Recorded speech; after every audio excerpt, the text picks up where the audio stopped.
is Dateline, Secrets Uncovered. It was just such a shock. Not even for a second did it ever enter my mind that he would be in danger. It's hard to even imagine that someone could be so evil. At last, his dream had come true. New wife, new stepdaughter, a whole new start. Almost an instant family for him. Just seemed perfect. And that's what made what happened so baffling. Suddenly, he was dead on the floor. Otherwise healthy 41-year-old men usually do not drop dead prick. Some things just aren't adding up. Could this be murder? There were suspicions from the start, and they came from his wife. You believe there's a possibility that your husband was poisoned? Poisoned? Who could have wanted him dead? Police zeroed in on someone at work. He was pretty angry about that accusation. Yeah, he was initially very angry about it, yes. Angry enough to kill? Who knows? Was his new wife in danger too? I am scared to death. Brace yourself, because this killer was stone cold evil. Wow, this has got me shaking.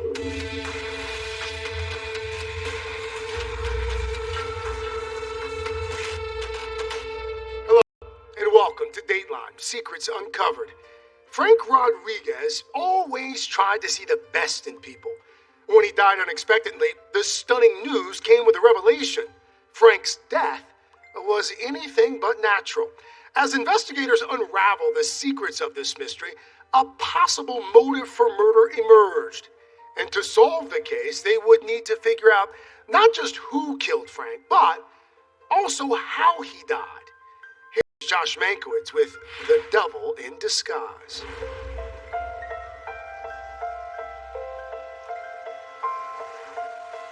In this world, we like to think that we can tell the difference between good and evil. But sometimes evil puts on a mask and comes to life's party as its opposite. A loved one, a friend, someone we think we can help. And by the time we figure out that we're wrong, it's too late. And so with that in mind, meet Frank Rodriguez, a guy who went looking for troubled souls. He was very drawn towards people that were broken. Even though I don't have a lot, I just want, what I have, I want to give. Frank gave a lot, did a lot of good in his life, until he ran across evil.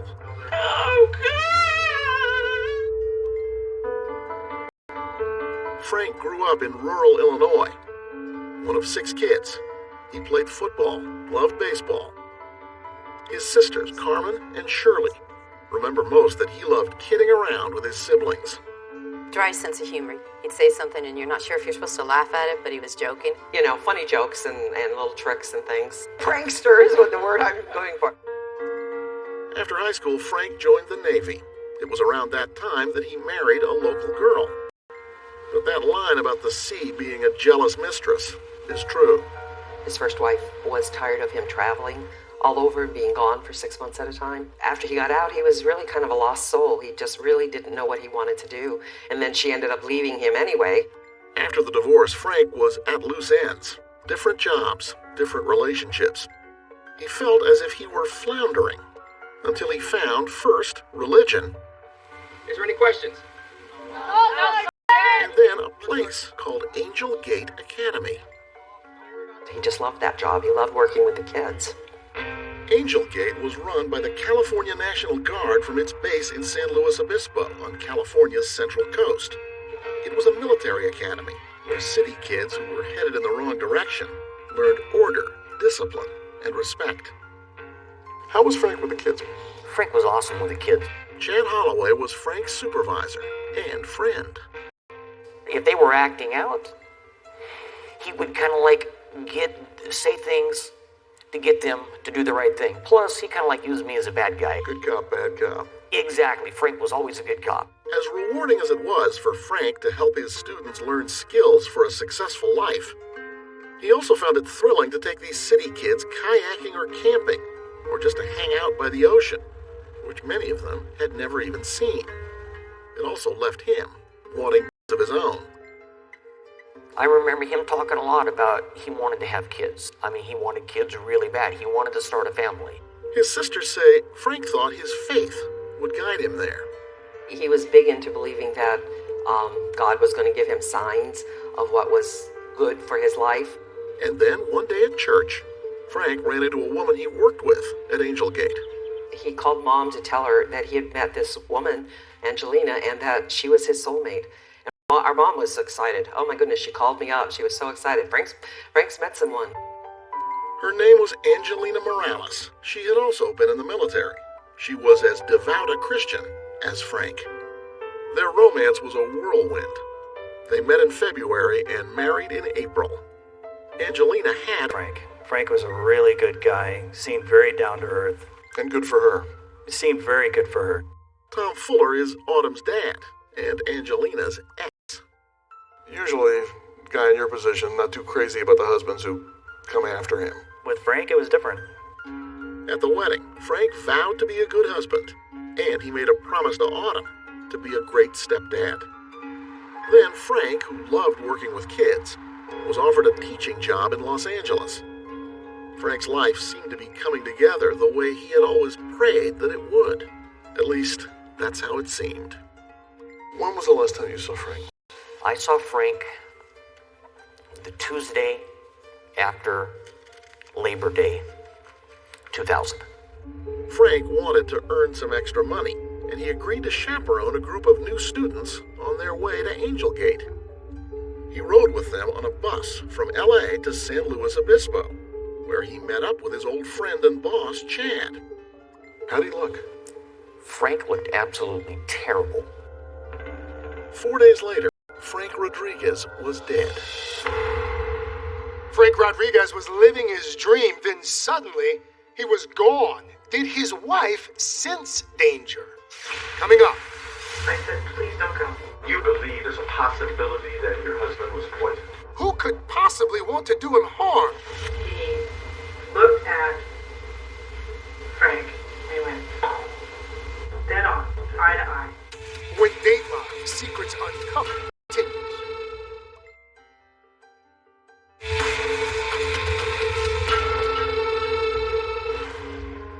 It was September of 2000. Frank Rodriguez was finally coming into his own. A new bride, a new family, a new job.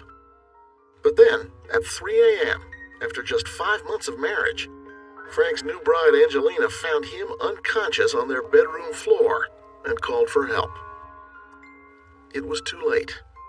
Frank Rodriguez was dead. His family was stunned. He'd been a healthy man. My mother called me after Angelina called her on the day that Frank died, and Mom just said she lost it. She started screaming and just slammed the phone. It was horrifying. He was only 41. Frank left behind a widow and a 9-year-old stepdaughter, to whom Frank had become very close. How'd your daughter react to Frank dying? She was devastated, but she was also very confused. She wasn't the only one confused. The coroner's office found no obvious cause of death, natural or unnatural. No heart attack, no trauma, nothing. Toxicology tests found a little Vicodin in Frank's system, but not enough to kill him, who seemed to be groping for answers, trying to make sense of what happened to Frank. She called me almost every day to talk about it. She thought he was killed, and she thought he was poisoned. The idea seemed, on the face of it, crazy. Who would want to kill Frank? I just didn't know what to think. It was just such a shock. Homicide detectives were called in, even though there was zero evidence of a homicide. Any chance that this was going to turn out not to be a murder, and that what Frank died of was either natural causes or food poisoning or something like that? Absolutely. Absolutely. L.A. County Sheriff's homicide detective Brian Steinwand says his job was just to keep moving forward. We were dependent upon what the coroner's office was doing, what they would find or wouldn't find. But in the meantime, you can't stop investigating. So a few days after Frank's death, they spoke with Angelina about her suspicions. We're here because we understand you have some information or believe there's a possibility that your husband was poisoned. Okay, so Angelina had a lot to tell the detectives about Frank's final days, about what she thought had happened to him, and why. So we're going to start from the beginning. Angelina said that after his trip on the bus to Angel Gate, Frank got sick with what they both thought at first was stomach flu. it wasn't like a constant. It was like maybe once every half hour. He'd go a little bit up, a little bit up. But then Frank got so sick that Angelina took him to the ER. The doctor said all Frank needed was rest and fluids, and he'd get better. But 2 days later, Frank was dead, and Angelina now told detectives she didn't believe it had been the stomach flu at all. She thought that something happened to Frank on that trip to Angel Gate. Was he feeling okay when you went? Oh, yeah. I even got up with him that morning. Angelina told detectives she had urged Frank not to chaperone those students, and specifically, not to go back to Angel Gate. Did you tell him before he went? Were you concerned? Oh, yeah. We argued. I said, please don't go. She was worried that Frank, who was so trusting, wouldn't be safe. I mean, he looks for the good in everybody. You know, he thinks everybody can change. Angelina then said why she was afraid. It turned out that when she and Frank worked together at Angel Gate, they became involved in something potentially dangerous. We're both very strong Christians. So we would pray together over the program. We are both very prophetic, where some people would call it their gut. And we both recognized a new situation there. The situations? Angelina said she and Frank became appropriate behavior with some of the students. Angelina said she'd reported the man to authorities, and he now had a motive to hurt her or Frank. This person had said, if anybody jeopardizes my job, I will kill them. He looked at Frank, and he went like this, and he went, right, dead on, eye to eye. Despite her fears, Angelina said that night when Frank returned from Angel Gate, he told her everything seemed fine there. They were great. They walked up to me, they hugged me, said they missed me, and somebody in the office he didn't say who, I think he knew I'd be pissed off. He said somebody in the office said, am I hungry or thirsty, and gave me Gatorade and cookies. But now she wondered, was there something in that Gatorade? Did that friendly welcome hide something much more sinister?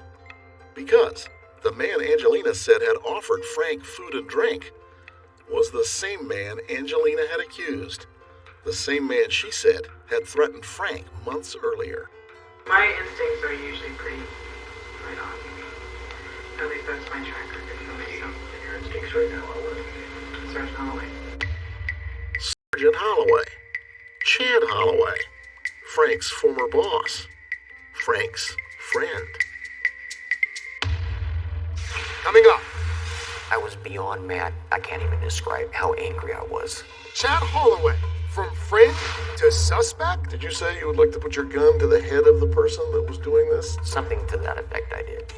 When Dateline Secrets Uncovered continues.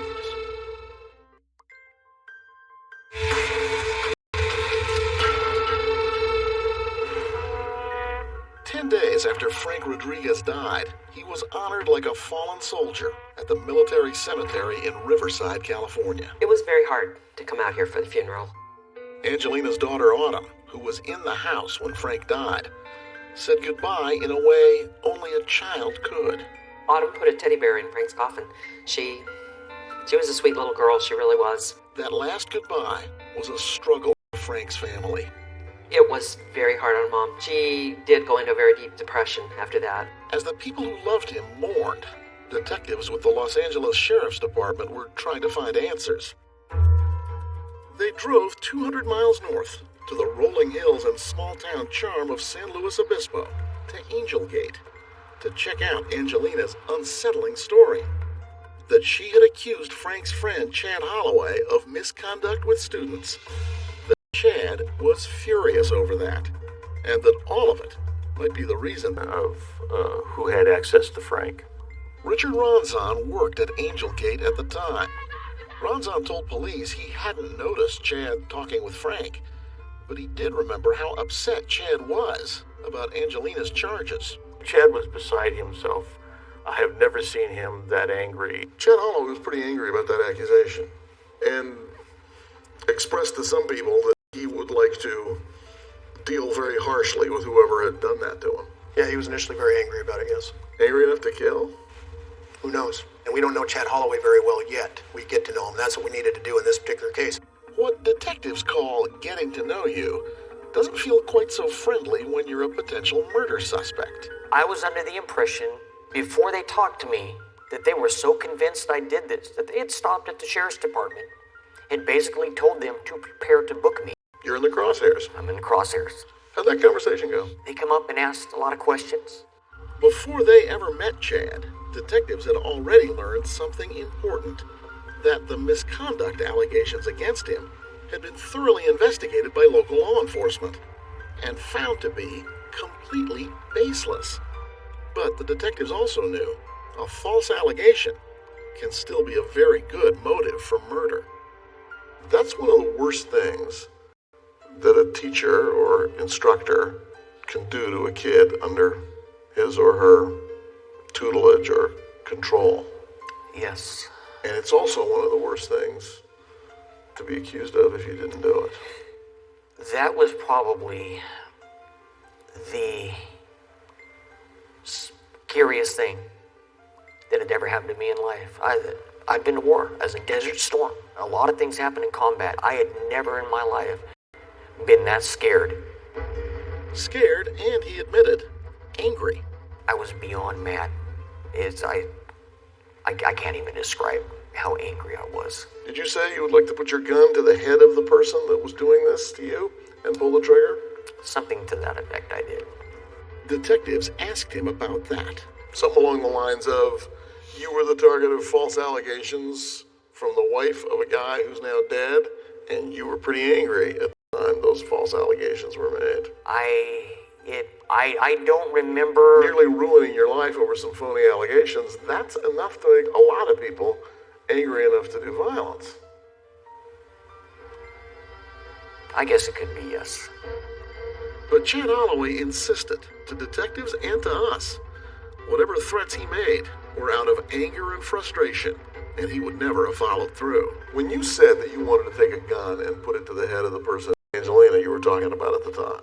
I did not. But once you found out it was Angelina who made those accusations, I'm guessing you probably thought about putting your gun to her head. Absolutely not. No? No. Chad also said that what Angelina told detectives about Frank's last visit to Angelgate never actually happened. Were you working in the office? No, I wasn't working in the office. When you last saw Frank, did you offer him a Gatorade or anything to drink? No. Clearly, someone was lying. The question was, who? Coming up.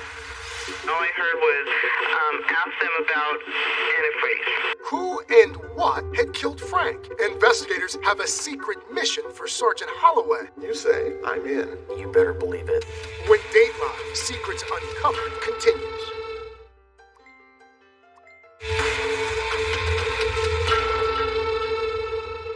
Welcome back to Dateline Secrets Uncovered. I'm Craig Melvin. Frank Rodriguez died under mysterious circumstances. Had he been killed deliberately over a false accusation, or was this even a murder at all? Police were looking into a range of possibilities. Their investigation had just taken them up the California coast, but secrets were about to emerge, pointing them in a surprising direction, one much closer to home. Here's Josh Mankiewicz with more of The Devil in Disguise. Angelina Rodriguez, this is Joe. When her husband died suddenly, Angelina Rodriguez quickly shared her suspicions with detectives that Frank had been poisoned by a former co-worker who carried a grudge. But so far, there was no solid evidence against Chad. So detectives also looked at everyone who was close to Frank, including his new wife. You talked to people about Frank and Angelina's marriage? Yes. And? We find some interesting things out. For one thing, Frank was Angelina's fourth husband, but not necessarily her first choice. People who worked with Angelina and Frank at Angelgate said Angelina initially had her eye on a different guy. She was interested in a gentleman that worked there also that was somewhat of a cowboy, wore cowboy boots, had a hat. All of a sudden she showed up with like a cowboy bumper sticker on her car and, a hat. sat in the back seat. All of a sudden, she's a cowgirl. And now she's a cowgirl. And then when he didn't want anything to do with her, she had recognized Frank was a religious man. And the next thing you know, she's got a Bible on her back window of her car and I Love Jesus bumper stickers. To a lot of people, it seemed Angelina was shopping pretty hard for a man and would do what was necessary to get one. She was pretty much like a chameleon based on some... After meeting Angelina, Frank had become less close to many of his friends at Angelgate. Then, when the couple moved south, Frank seemed to cut off his own family. He called me in May on Mother's Day and said that I can't talk long, she's monitoring my calls. None of that fit the profile of a loving wife, or later a grieving widow, when soon after Frank's death, Angelina moved back up north and left behind some of Frank's things. We found it very odd that she took his dress shoes from the service, some of his uniform stuff, some of his medals and stuff like that he had, and they were all in the trash can. She threw them away? The things in the trash were really shocking, things that you'd think you'd keep from your husband that you loved. All that was curious, but there was one thing above all others that made detectives suspect Angelina might be involved in Frank's death. Something straight out of Homicide 101. It was the way Angelina kept bringing up Frank's life insurance. Frank and I sat down when we got married and said, look, we need to cover our butts. If something should happen to either one of us, we need to take care of each other. How long after Frank died did Angelina call the insurance company to enter a claim? Roughly within 8 hours. So the same day? Same morning.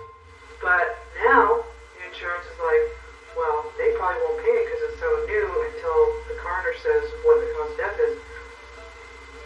Well, what do I do? Sleep in my car till November?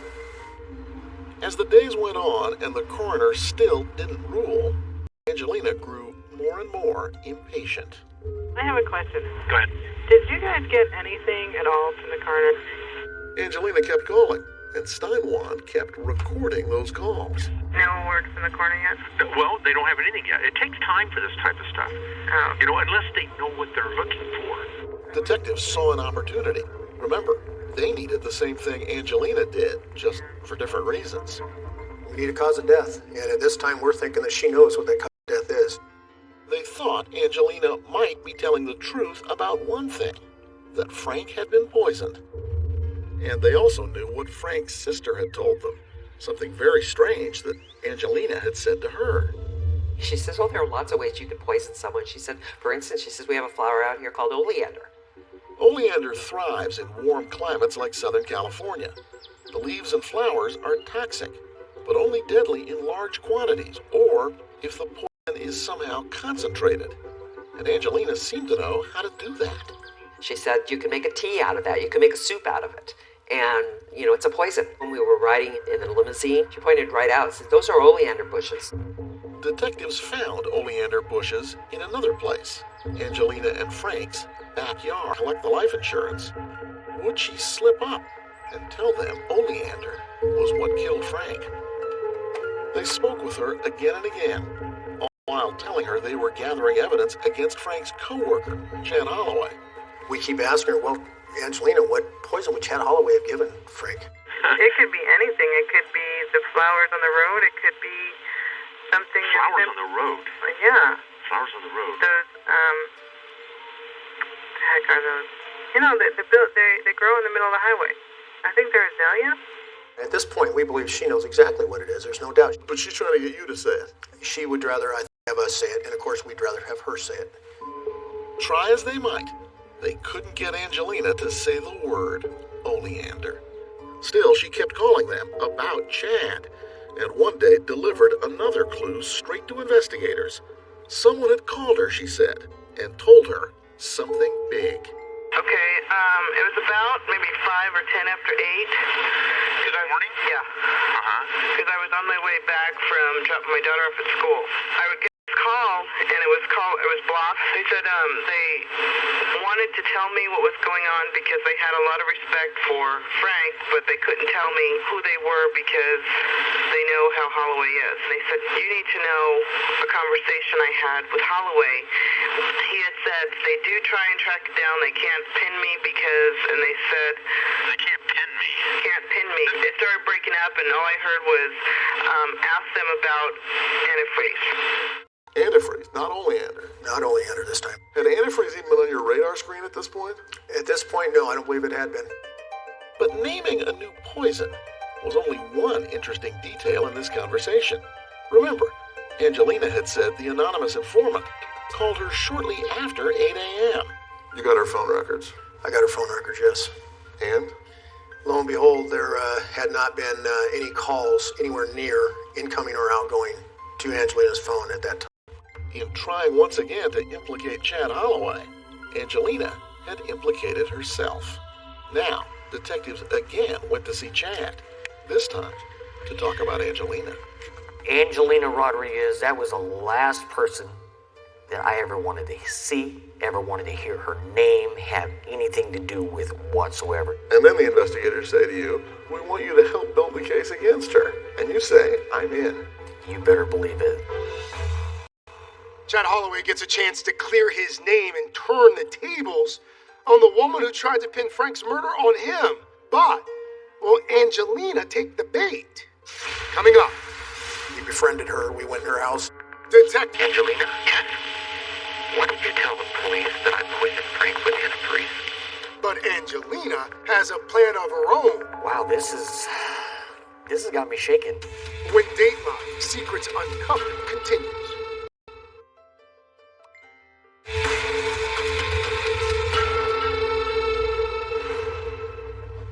For 3 months, detectives had been talking with Angelina, who was so eager to collect on her husband's life insurance that she'd let slip some tantalizing bits of information.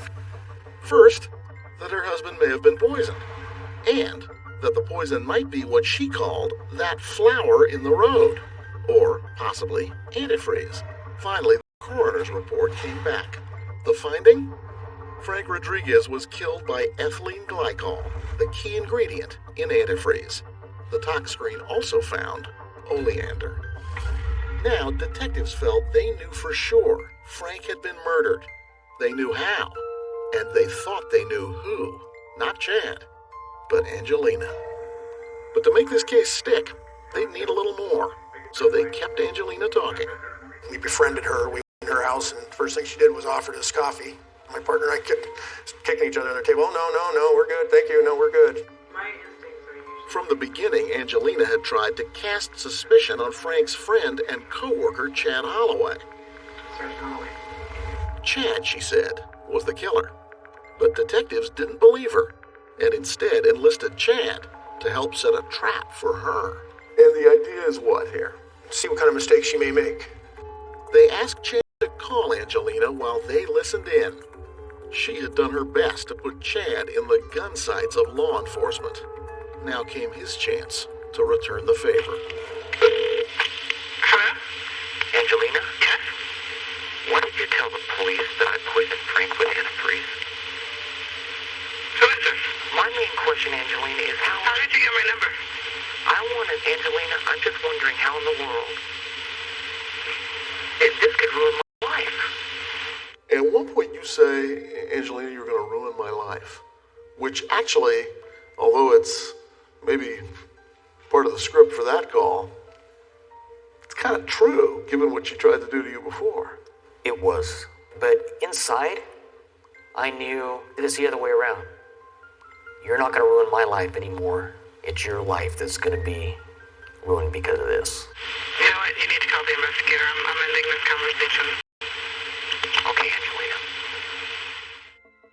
Then, within a minute of Chad hanging up, Angelina called the cops and gave them quite a... You called you? Yes.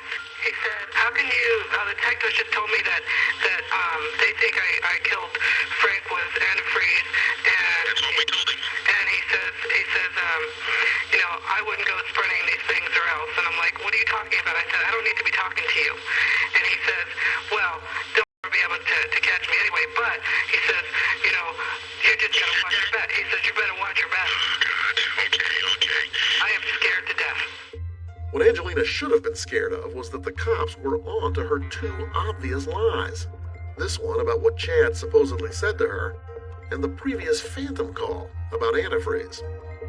But Angelina still hadn't admitted anything, at least not to detectives.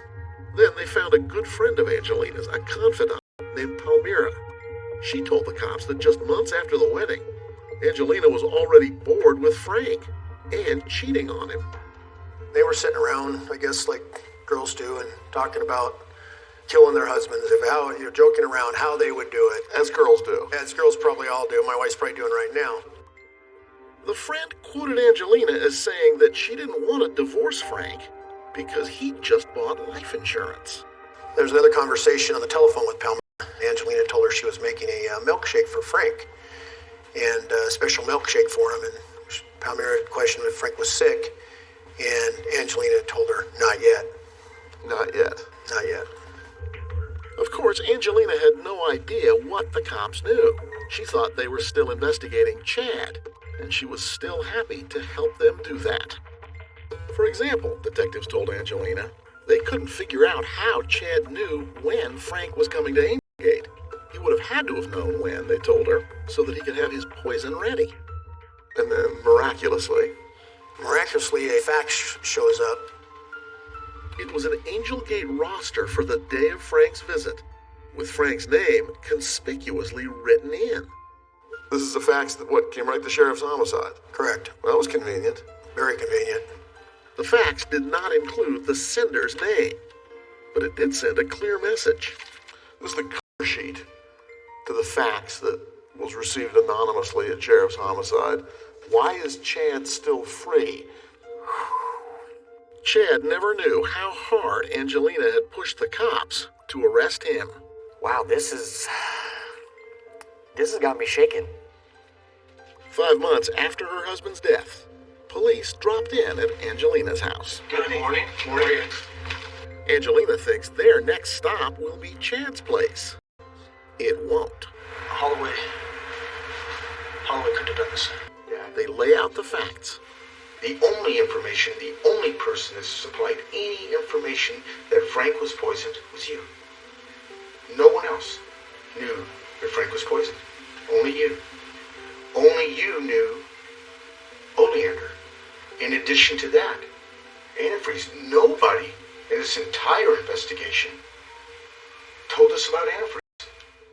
They tell her the poisons were still in Frank's stomach, which meant he ingested them days after his return from Angelgate, and within hours of his death, meaning Angelina was the only one who could have given them to him. And detectives tell her that all along, while she thought she was playing them, they were playing her. This entire time, we have used everything you said and followed up on everything you've done and said, and quite frankly, it's hard to remember all those lies. Angelina told them they were wrong. I didn't kill my husband. Okay. I need to stand up. Are you arresting me? Yes, you are under arrest. No! I didn't kill my husband! We also have a search warrant for your apartment. I swear I didn't kill my husband. Angelina, we can prove that you did. Angelina Rodriguez might seem beaten, but she had a few more punches left in her. Just wait. Please, I didn't kill my husband, I swear. Coming up, a secret plan from inside prison. This is Angelina inside the county jail, trying to set up a hit on Palmyra outside. Correct. And another undercover sting. Something's happening here, Fred. When Dateline Secrets Uncovered continues.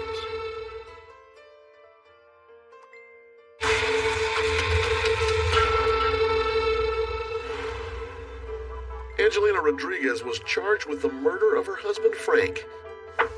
It turned out that might not be the worst thing she'd ever done or ever would do. You think that if they made it look like a suicide, they'd be bright enough to figure a way to do that? What you're hearing is the wheels of a mind turning. That's Angelina in jail, speaking through the air vents with her neighbor in solitary. They can do it robbery gone bad, or they can make it look like the boyfriend gone mad. Angelina apparently believed the statements of her friend Palmyra about how Angelina was bored with Frank and wanted a life insurance payout were the most damaging evidence against her. So it seemed Angelina County trying to set up a hit on Palmyra outside. Correct. To keep her from testifying. Correct. The inmate Angelina was talking with turned her in, and soon detectives were recording Angelina's conversations. If they get cyanide, then, that would do it real quick. You know what I'm saying? If that sounds cold-blooded, consider this. Angelina made clear she'd help care for Palmyra's children. After, that is, she had their mother killed. If it came down to it, I would adopt her kids. That's how much I love her kids. But I don't love her anymore. Does that make sense? So you take care of the kids, but she got to go. Yeah. That was what I was thinking. Police told Palmyra what Angelina was up to and asked for her help. This time, they got really creative. We basically stage her death. We have her on her bed in her house with a fake bullet hole, fake blood. The picture's pretty convincing. It was very convincing, yes. They sent an undercover cop posing as a bad guy with pictures in hand to visit Angelina in jail. Something's happened to your friend. Okay? Oh, what? Wait.